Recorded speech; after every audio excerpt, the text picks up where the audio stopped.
Hi, today I want to share with you how to use Turnitin as a learning tool integration or LTI through Schoology.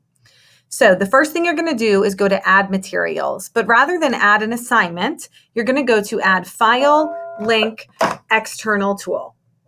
So I'm going to click on file, link, external tool, and I'm going to go all the way to the right where it says external tool and click that.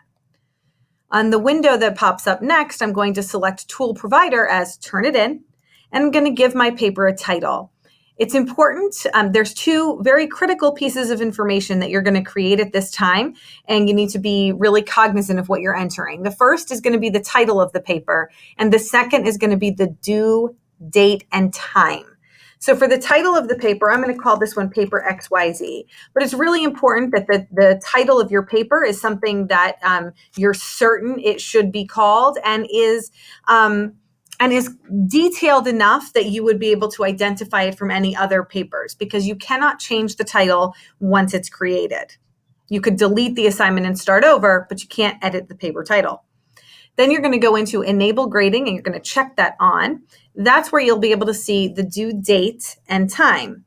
Now, what we've just learned as of today, and it is September 13th as I'm recording this, the time must match the time on TurnItIn.com. And through the LTI, the time has to be at 5-minute intervals. But through the website, it can be at any minute interval that you want.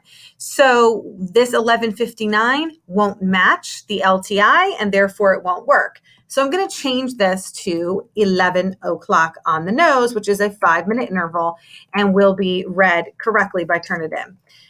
You do have to select a category. This is a dummy class, so I don't have any categories set up, and I'm going to click submit. Now that my paper is there, you'll see the icon looks different. It has these little kind of rulers, I guess. And I'm going to click on the assignment here so I can look at it.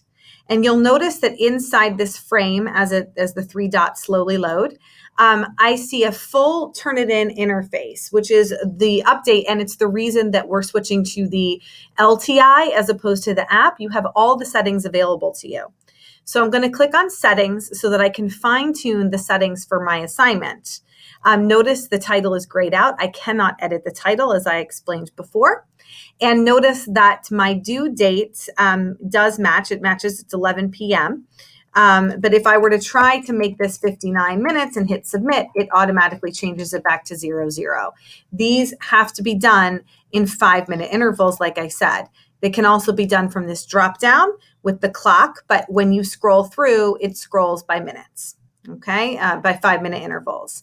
There are optional settings that I'll quickly look at. You want to allow submission of any file type. That's typically a good idea. And optional settings are critical for us here. You're going to determine whether or not to allow late submissions. It will tell you if a submission is late, so you can still accept the late submission, but Turnitin will notify you that it's late. You want all 3 of these checked. And this is something that's up to the teacher's discretion. But you probably do want the originality reports set to this. Submissions are allowed until due dates. Resubmissions, are allowed until due date. And the other ones that we want to look at, these settings look good. Do you want to exclude small matches? No. Do you want to allow students to view the originality reports? Yes. I believe it might default to no, but you should probably select this yes so that students can learn from any mistakes that they may have made with their citations, or if there's any content that is not original. There are other options as well as you become more versed in using Turnitin, such as attaching rubrics. And some teachers do like to enable the grammar checking, so I might select yes for that, and those default settings are good. And when you are comfortable with the settings that you've used, you can select yes as well for those, and that will be the default settings for any additional Turnitin assignments that you create. So I submit. My settings were saved successfully. And if I go back to my course home, I will see in the upcoming feed that Paper XYZ is due. So hopefully that's helpful for using the Turnitin LTI on Schoology.